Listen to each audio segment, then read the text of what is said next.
Narito ang malalaki at makabuluhang balita ngayong araw. Hataw Balita ngayon. Dumating na kahapon, October 6 sa Pilipinas, si South Korean President Yoon Suk Yeol para sa isang bilateral meeting kay Pangulong Ferdinand Marcos Jr. Ayon sa Presidential Communications Office, ito ang unang standalone bilateral visit ng isang Pangulo ng Republika ng Korea sa bansa mula 2011. Tatalakayin ng dalawang Pangulo ang mga usaping may kinalaman sa political coordination, seguridad, depensa, ekonomiya at relasyon ng mga manggagawa. Sasabay ang pagbisita sa pagdiriwang ng ika-75 anibersaryo ng diplomatic relations ng Pilipinas at South Korea na magbibigay diin sa patuloy na pagpapalakas ng ugnayan ng dalawang bansa. Hataw Balita ngayon. Kinumpirma ng Department of Foreign Affairs o DFA na walang Pilipinong sakay ang oil tanker na inatake ng Houthi militia sa Red Sea noong October 1. Ayon kay DFA Undersecretary Eduardo De Vega, wala pang ulat ng mga Pilipinong sakay ng British oil tanker Cordillera Moon na pinasabog ng Houthi. Kaugnay nito, pinayuhan ng pamahalaan ng mga Pilipinong marino na maaari nilang gamitin ang kanilang karapatang tumangging maglayag kung ang kanilang barko ay dadaan sa mga mapanganib na lugar tulad ng Red Sea. Hataw Balita ngayon. Inihayag ni dating Pangulong Rodrigo Duterte na handa umano ito na humarap sa House Quad Committee hearing hinggil sa pagkakasangkot nito sa sinasabing extrajudicial killings sa war on drugs ng kanyang administrasyon noon. Giit ni Duterte, wala aniyang problema kung iimbitahan siya ng mga mambabatas sa pagdinig nito. Itinanggi rin nitong may operasyon ng Philippine Offshore Gaming Operator o POGO sa Davao. Sakaling tanungin din siya ng Kamara sa Quadcom hearing. If it's their pleasure, why not? Yes. Anong gusto niyang malaman sa akin? If they will invite me, I just hope that they would ask educated questions. Wala ako na. Wala tayong pugo. Kaya nga namamatay ang mga tao dito dahil yan sa illegal drugs. Pogo, that is, we are too far away from that. Hindi mo ka alam maglaro ng Pogo? Alam mo maglaro ng Pogo? Hataw Balita ngayon. Umabot sa mahigit 934 million pesos ang pinsalang dulot ng bagyong Julian sa infrastruktura ayon sa ulat ng National Disaster Risk Reduction and Management Council. Pinakamalaking pinsala ay naitala sa Region 1 o Ilocos na umabot sa 738 million pesos, sinundan ng Region 2 o Cagayan Valley at Cordillera Autonomous Region o CARA. Samantalang pinsala sa agrikultura ay tinatayang nasa 414 million pesos. Nasa mahigit 91,000 families o katumbas ng mahigit 317,000 na individual mula sa tatlong rehiyon sa Northern Luzon ang naapektuhan ng nasabing bagyo. Nagpapatuloy naman ang relief operations para matulungan ang ating mga kababayan na nasalanta ng kalamidad. Hataw Balita ngayon. Nakapagtala ang Bulkang Taal ng 6 na maliliit na phreatic eruptions sa nakalipas na 24 oras. Tumagal ang mga pagsabog mula 1 hanggang 3 minuto, habang isang phreatomagnetic eruption ang naitala na tumagal ng 4 na minuto. Patuloy namang nakaalerto ang mga lokal na pamahalaan sa paligid ng bulkan at ang mga Regional Disaster Risk Reduction and Management Council Calabarzon kung sakaling kailanganing ilikas o tulungan ang mga residenteng naapektuhan. Hataw Balita ngayon. Inaasahan ng Commission on Elections o COMELEC ang pagdagsa ng mga kandidato na maghahain ng kanilang Certificate of Candidacy o COC sa nalalabing 2 araw ng filing period ngayong araw ng Lunes, October 7 at bukas, October 8. Ayon sa ahensya, tatanggapin pa rin nila ang COC at Certificates of Acceptance of Nomination o CONCAN kahit lagpas na sa 5 p.m. basta't nasa venue na ang mga kandidato bago magtapos ang oras ng opisina. Dagdag pa ni Chairperson George Erwin Garcia, marami pa rin ang natitirang kandidato, kaya't inaasahan ang pagdagsa nila sa huling araw ng paghahain. Hataw Balita ngayon.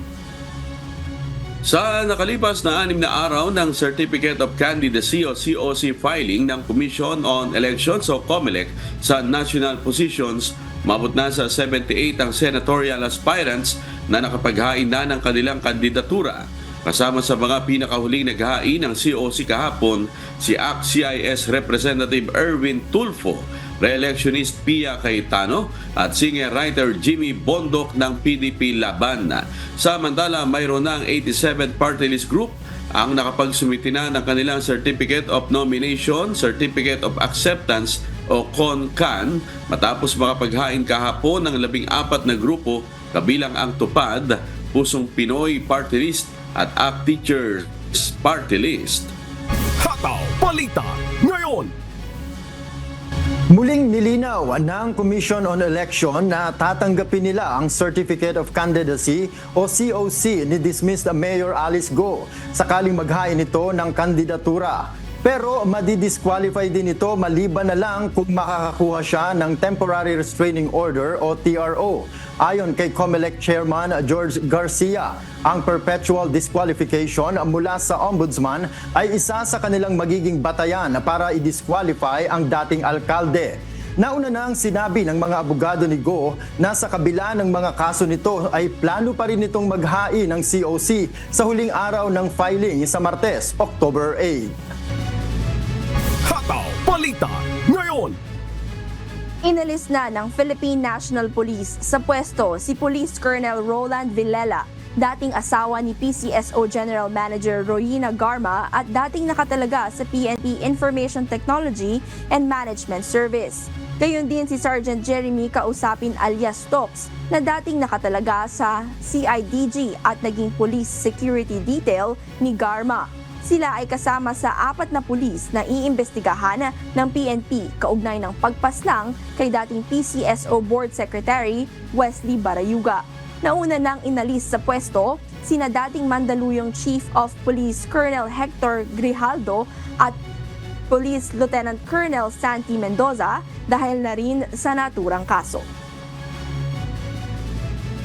Hawak ng Special Investigation Team yung mga dokumento po at mga records po ng case with respect po sa naging investigation po at na-identify na rin po nila kung sino-sino po yung mga pulis na nakahumawak po ng mga kaso po na ito at kausap ko po si General Torre and they are confident po doon sa tinatakbo po ng kanilang investigation ay ma-identify po nila yung mga personalities that may have possibly na may kinalaman po dito sa kaso po na ito.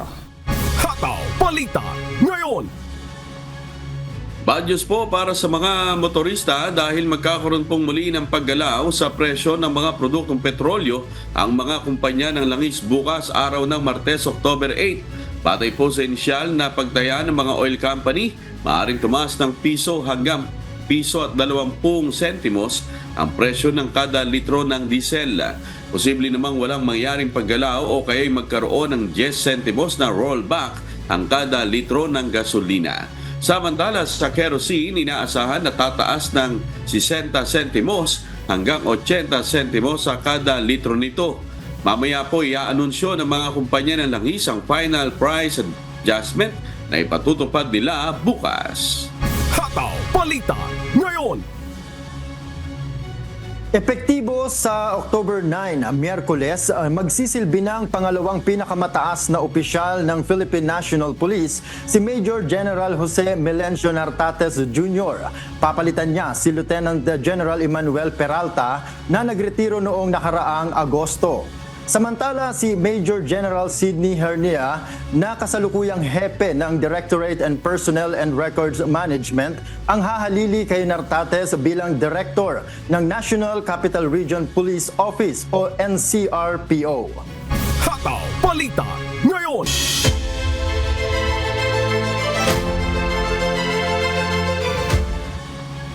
Pinawalang sala ng Sandigan Bayan si dating Senate President at ngayon Chief Presidential Legal Counsel Juan Ponce Enrile sa kasong Plandera na nag-ugat sa pork barrel scam noong 2013. Batay sa ibinabang hatol ng Sandigan Bayan 3rd Division, nabigo ang prosekusyon na maglatag ng sapat na ebidensya upang patunayan ang akusasyon sa dating senadora. Acquitted din sa kaso ang dating Chief of Staff ni Enrile na si Gigi Reyes at ang negosyanteng si Janet Lim Napoles. Isinampang kaso noong 2014 dahil sa umano'y paglustay sa Priority Development Assistance Fund o PDAP ni Enrile na pinadaan sa mga peking non-government organizations o NGO na pagmamayari at kontrolado ni Napoles.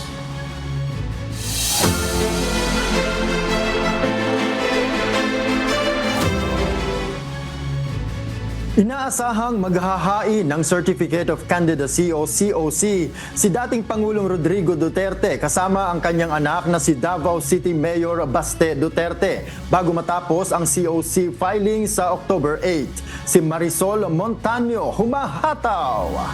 Hataw Balita ngayon. Sige, mag-mayor tayo. Gusto ng tao Ito ang naging pahayag ni dating Pangulong Rodrigo Duterte tungkol sa plano ng kanilang pamilya para sa darating na halalan. Inaasahang maghahain ang dating Pangulo ng kanyang Certificate of Candidacy bilang mayor sa Davao City at ang kanyang anak na si Sebastian Baste Duterte bilang vice mayor bago matapos ang itinakdang huling araw ng COC filing sa October 8. Samantala, nilinaw ng dating Pangulo na wala siyang personal na problema kay Pangulong Ferdinand Marcos Jr. Gusto lamang aniya na matiyak na maging maayos ang pamamalakad sa pamahalaan. But for the sake na sabihin mo, kailangan may opposition, then I would gladly take the role as an opposition. Not to destroy the president, but to be there just to see to it that everything is followed and everything is done correctly. Matatandaang naging mapait ang dati matamis na relasyon ng mga Duterte at Marcos bunsod ng iba't ibang usapin sa politika. Marisol Montaño humahataw sa balita ngayon. Hataw Balita ngayon. Guilty ng nepotismo at grave misconduct si suspended Cebu City Mayor Michael Rama ayon sa the Office of the Ombudsman. Punso dito ng pagtatalaga ng dalawa nitong brothers-in-law bilang casual employees sa Cebu City Hall. Patay sa desisyon ng Ombudsman, papatawan ng dismissal mula sa serbisyo si Rama at kanselasyon ng eligibility nito sa retirement benefits. Bukod dito, nahaharap din siya sa perpetual disqualification o hindi na ito maaaring humawak ng anumang posisyon sa gobyerno. Samantala, sa kabila ng desisyon na ito ng Ombudsman, tuloy pa rin ang laban ang mensahe ni Rama sa mga taga-suporta nito. Nanawagan din ito ng pagkakaisa at iginiit ang pamumunong nakabatay sa aniyay paglilingkod at hindi pang sariling interes. Naghahain pa ng kanyang COC si Rama nitong Huwebes, October 3 para muling kumandidato sa pagka-mayor ng Cebu City. Hataw Balita ngayon. Ipinakilala na ni dating Vice President Leni Robredo ang Team Naga 2025.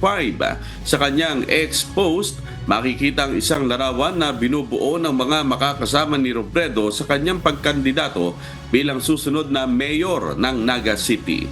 Nitong Sabado, October 5, formal nang naghain ng kanyang Certificate of Candidacy o COC si Robredo sa naturang lungsod. Kasama ni Robredo si outgoing Camarines Sur 3rd District Representative Gabriel Bordado Jr. na tatakbo namang Vice Mayor sa ilalim ng Team Naga 2025.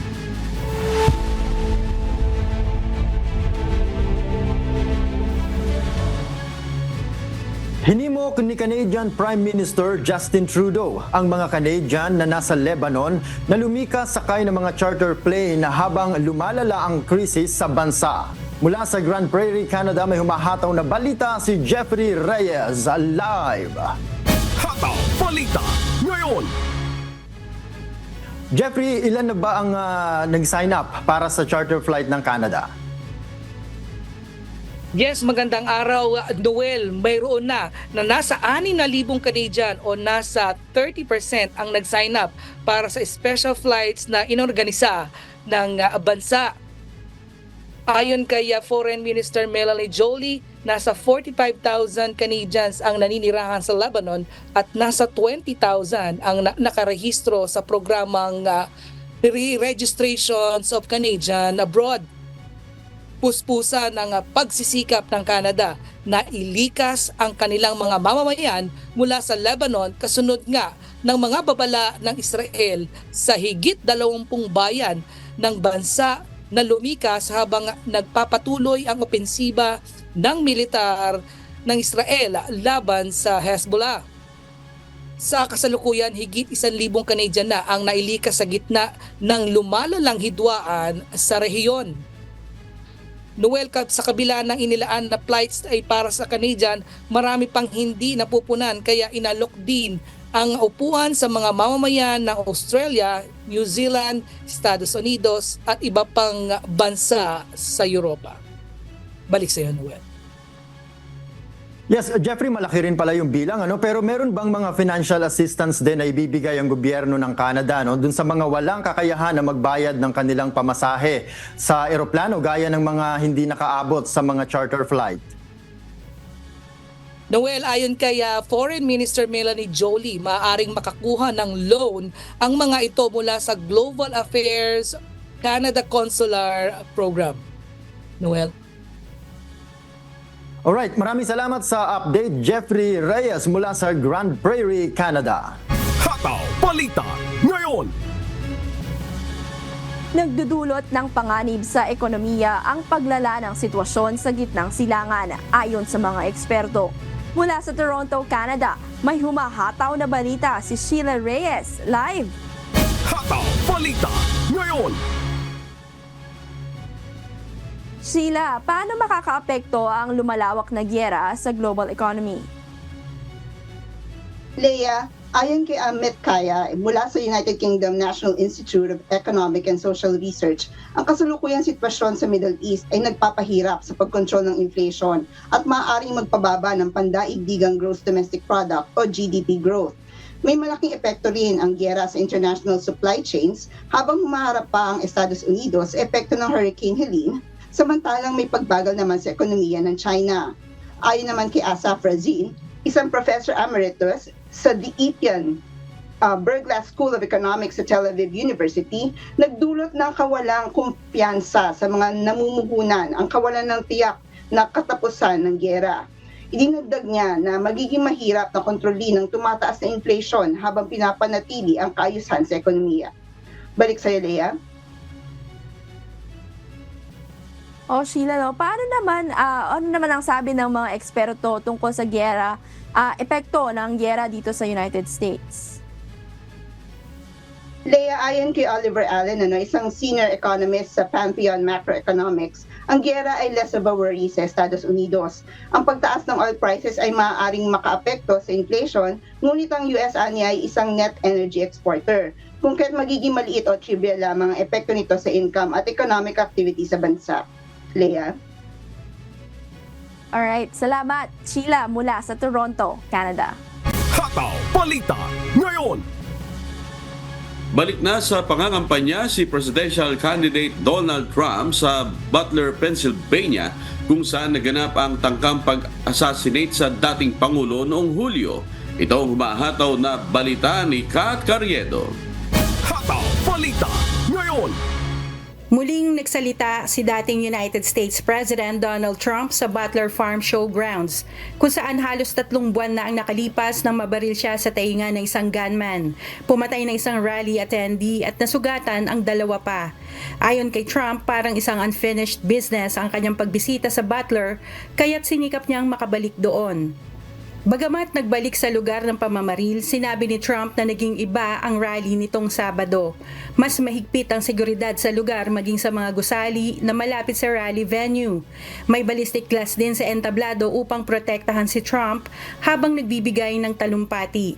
Bukod sa insidente noong Hulyo, tinalakay ni Trump ang mga karaniwang usapin tulad ng pagpapatigil sa illegal immigration, pagpapahalaga sa fossil fuels para sa ekonomiya ng Estados Unidos, at ang plano niyang gawing manufacturing superpower muli ang bansa. Patuloy ang panunuyo ni Trump na makuha ang suporta ng mga botante sa Pennsylvania bilang isa sa mga mahalagang swing states sa huling buwan ng kampanya. Kat Carriedo, humahataw sa balita ngayon.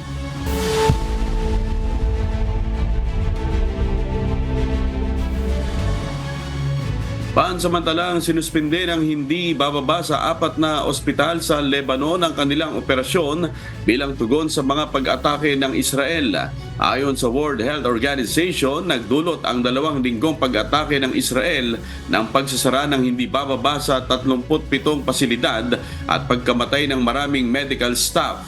Ito ang humahataw na balita ni James Hilario. Hataw Balita ngayon.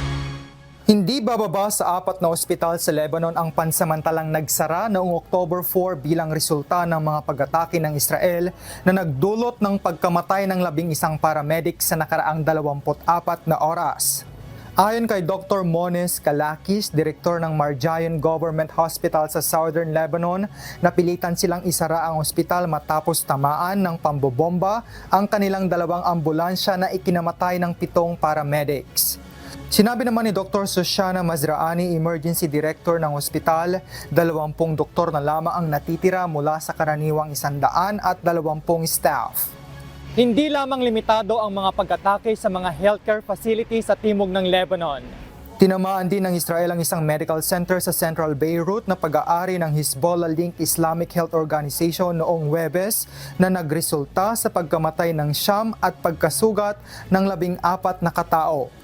Sinabi naman ng Israeli Army na ang pag-atake ay nakatuon sa mga terror asset. Sa pahayag ni Lebanon's Health Minister Firas Abiad, 77 rescue workers na ang nasawi mula nang magsimula ang laban sa pagitan ng Hezbollah at Israel. At higit sa 40 sa mga ito, paramedics at firefighters, ay namatay sa loob lamang ng 3 araw sa nakaraang linggo. James Hilario, humahataw sa balita ngayon. Hataw Balita ngayon. Isang mahalagang hakbang ang opisyal na pagbisita ni Party General Secretary at State President To Lam sa France mula October 6 hanggang 7 na naglalayong ipakita ang mataas na pagpapahalaga ng Vietnam sa strategic partnership nito sa France. Ito ang humahataw na balita ni Axis Salem. Hataw Balita ngayon. Bumisita si Party General Secretary of State President To Lam sa France upang higit pang palalimin ang bilateral relations sa pagitan ng Vietnam at France. Isang pangunahing bansa sa Europa ang France na may malaking impluwensya sa Asia, habang mabilis naman ang pag-unlad ng ekonomiya ng Vietnam sa timog silangang Asia. Sa pagbisita ni To Lam sa France, inaasahang pipirmahan ng 2 bansa ang isang intergovernmental agreement sa larangan ng edukasyon. Layo ng naturang kasunduan na palakasin na ang koordinasyon sa pagitan ng France at Ministry of Education and Training ng Vietnam upang itaguyod ang pagtuturo ng wikang Franses sa mga paaralang Vietnamese. Sa pamamagitan nito, inaasang mapapataas ang kalidad at dami naman nagsasalita ng Franses sa Vietnam. Axis Salema, humahataw sa balita ngayon!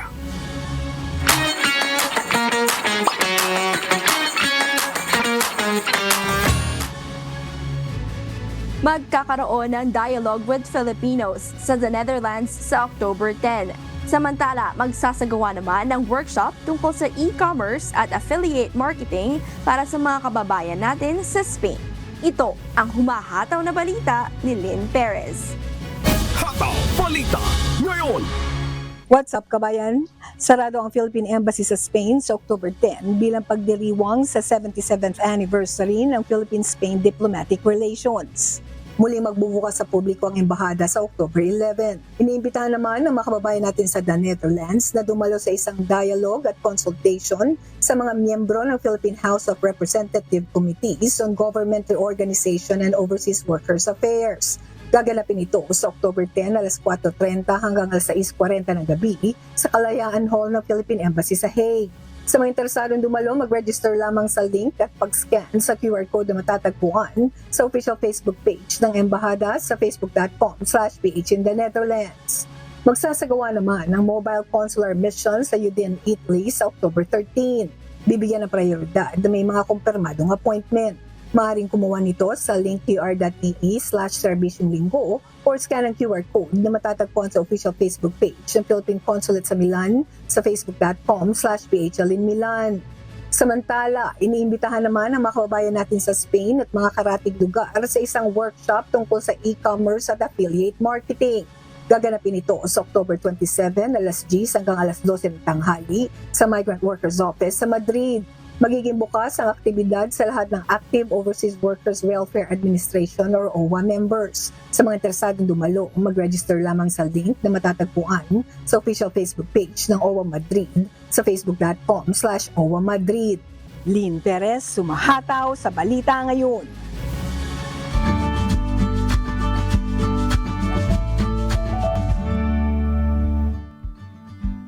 Alamin ang magiging lagay ng panahon sa iba't ibang bahagi ng bansa ngayong araw ng Lunes. Panoorin po natin ang update mula sa Philippine Weather Bureau Pag-asa. Yung pong low pressure area ay nasa West Philippine Sea. Kasalukuyan nasa layong 165 kilometers west-northwest ng Corona, Palawan.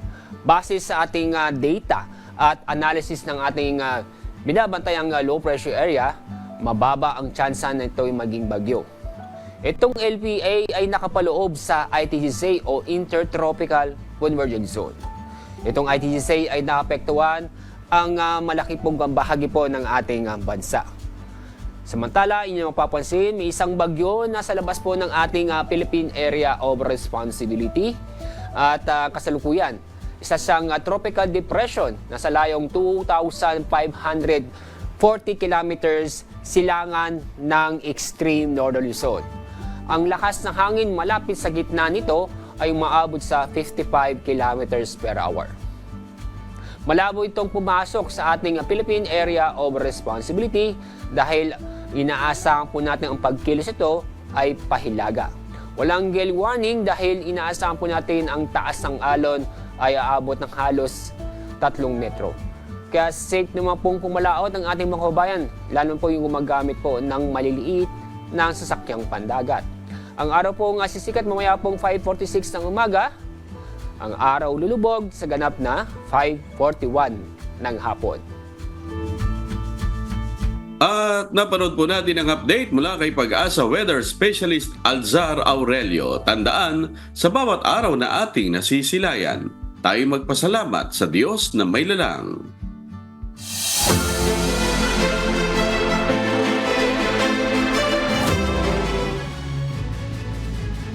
Isang passenger assistance officer sa Iloilo ang nagpositibo sa random drug test ng Philippine Drug Enforcement Agency 6 at Land Transportation Office. Kaugnay ang drug testing sa programang Oplan Harabas ng PDEA at LTO kung saan mahigpit na ipinatutupad ang Anti-Drunk and Drug Driving Act of 2013. Sa 337 individual na tinest, isa nang lumabas na positibo sa illegal drugs sa ilalim at isinailalim sa confirmatory test. Kabilang sa mga tinest ay mga driver, konduktor at dispatchers sa iba't ibang terminal sa Iloilo. Layon ng Oplan Harabas na matiyak na drug-free ang mga terminal at ligtas ang mga pasahero. Hataw Balita Ngayon. Target ng Department of Transportation o DOTR na ipatupad na sa taong 2028 ang partial operation ng Clark to Valenzuela North and South Railway Project at ng Metro Manila Subway Project. Kasalukuyan namang nire-resolba pa ang mga problema sa right-of-way ng mga proyekto. Si Nestor Torres, humahataw! Hataw Balita Ngayon.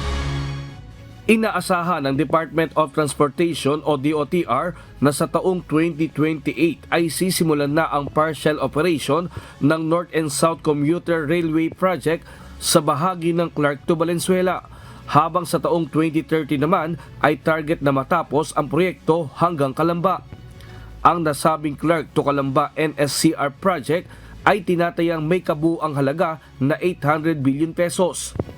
Siguro itong Clark to Valenzuela, no? We are expecting na mag-operate tayo by end of 2027 or early 2028, no? And then yung construction from Valenzuela to Calamba, siguro it will take another 2 years. Itong buong project na to from Calamba to Clark ay almost 800 billion pesos. More than 800 billion. Bukod dito, target din ng DOTR na ipatupad na rin sa taong 2028 ang partial operation naman sa Metro Manila Subway Project. Yung sa subway naman, it's a 17-kilometer underground railway, no? Tuloy-tuloy din ang ating trabaho doon, and hopefully magkaroon tayo ng partial operations by 2028. Partial operation. Ito naman ay abutin ng almost 480 billion. Ayon kay DOTR Secretary Jaime Bautista, isa sa mga naging problema kaya sila nagtatagal sa mga nakaraan ay ang right of way. Siyempre, pag hindi mo na-deliver yan, magkakaroon ng delay. In fact, yan ang one of the major reasons kung bakit na-delay yung mga projects natin. Itong MMSP, if you will look at the original schedule, dapat yan, it should be operational by 2023. But of course, karoon ng COVID, karoon ng ibang mga right-of-way problems. No? And yan ang, ngayon ang pinagtutulong-tulungan namin ng Luzon. Humingi na rin sila ng tulong sa national government para tuluyan ng matapos ang North-South Commuter Railway at Metro Manila Subway Project. Marami pa rin tayong right-of-way problems sa NCR, particularly sa San Fernando, Pampanga. But continuous naman yung ating mga trabaho doon. No? We're working, tinutulungan naman tayo ng different government agencies. No? In fact, nagkaroon nga kami ng interagency committee to address these right-of-way problems. No? And we have to report to the President on a regular basis kung ano yung result ng mga issues and how we will be able to address these issues and problems. Nestor Torres, humahataw sa balita ngayon. Hataw Balita Ngayon! At sa atin namang shout out, ayan, Noel at Lea, mabilis na lumipas ang ating Grand Fiesta ng Diyos at ang ating 3 araw na SPBB. Kamusta naman, Noel, Lea? Ayun, mauna na ako, no? At napakasayang weekend, amigo. At syempre talaga dito nga sa lugar namin, kakatapos-tapos lang din kanina maghiwa-hiwalay ng mga kapatid rin dito sa MCGI. Talagang napakasaya, no? Yun yung mga moment na laging abangan mo amigo, sa mga ginagawa natin every quarter, yung Fiesta ng Diyos at saka syempre yung ating SPBB o yung International Thanksgiving. Pero samantalahin ko na, babatiin ko lang si Brad Ding and si Evelyn Velasco, lagi nanonood sa atin, si Brad Mon and si Lynette and si Eli Bernardo dyan sa Guatemala, yung mga kasama natin din dyan, mga delegates nung nakaraan. At yung ethics group, si Jay Cruz, si Dennis Tirao, si TJ Dultra, si Bon Camaya, kay Jeremy Alegria, kay Erwin, at ganoon din kay Brad Ador at si Martha, at kay Ate Annie, kay Darren, and kay Winona, Nathan Wideman dyan sa Muntinlupa City, at kay kay Aling Shoni. At sa lahat ng mga kapatid natin sa buong mundo. Yan, amigo, Adlea. Bati na rin ako, amigo. Milyong salamat sa Diyos sa nakalipas na 4 na araw, kabilang dito ang Fiesta ng Diyos, at sa nakalipas na 3 araw ng ating SPBB sa mga karunungan na hindi na natin masayod. At syempre, binabati ko rin ang Massachusetts lokal, ang Maryland lokal, sina Mons, Luz, Iza, Amarga Calibo. Happy birthday kay Evelyn Manlapid at Reded Balubar. Happy Sabbath anniversary kay Brad Rolly Salar. At binabati ko rin ang Panganiban family, Salar family, ang aking mama Evelyn at ang aking asawa, si Fritz Salar. Amigo? Ayun, at syempre si Kuya Daniel Razon and family at yung pong ating mga kaibigan dyan na nasa Bicol pa rin sila Mike Salazar, Jomel Dueñas, Nap Arroyo, Randy Parstero, andyan din si Brad Marvin Natividad. At shoutout din sa ating mga suke, sila Hener Aliparo, Roby Musares, Lito Bahe, Roy Arsenal, ayan, at marami pang iba, no? Sila Emma Chikuhara, Elena Yang ng Taiwan. At shoutout din po sa ating mga taga-subaybay sa buong Pilipinas at sa iba't ibang panig ng mundo. Ganon din sa mga tagapakinig ng Hataw Balita ngayon sa Radyo La Verdad 1350. Ayun, at ihabol ko na rin yung aking mahal na asawang Sir Erwina, kay Joan at kay Juan. Hello sa inyo. At yan, sa ating mga kasambahay, patuloy po namin kayong inaanyayahan sa isasagawang mass indoctrination ng Members Church of God International o MCGI. Day number 1 na po tayo, mamayang 7 p.m. Philippine time sa official MCGI social media accounts, kabilang ang official MCGI channel sa YouTube. At patuloy rin po namin kayong inaanyayahan na makiisa sa Global Prayer for Humanity tuwing Lunes hanggang Biyernes, alas 9:30 ng gabi. Ito po ay naka-stream ng live sa lahat ng MCGI social media accounts. Ang Global Prayer for Humanity ay bukas po sa lahat, anuman ang inyong relihiyon o lahi. Mga kasangbahay, kung may mga istorya po kayong nais balikan sa Hataw Balita ngayon, pwede nyo po itong muling mapanood sa aming mga official social media account. Magtungo lamang po sa UNTV News and Rescue YouTube channel at i-click ang subscribe button. Gayon din sa aming Facebook at TikTok accounts. Mapapanood nyo rin po rito ang iba pang news programs ng UNTV, pati na ang iba pang video na nag-iisang public service channel. Kaya tara na, subscribe, like, and share.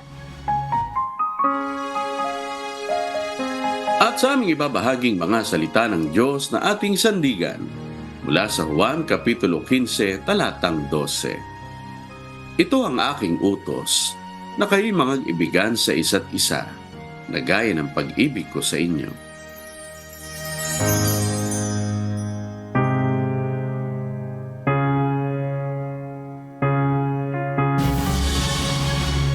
At yan po ang mga humahataw na balita ngayong umaga ng Lunes, ikapito sa buwan ng Oktubre 2024.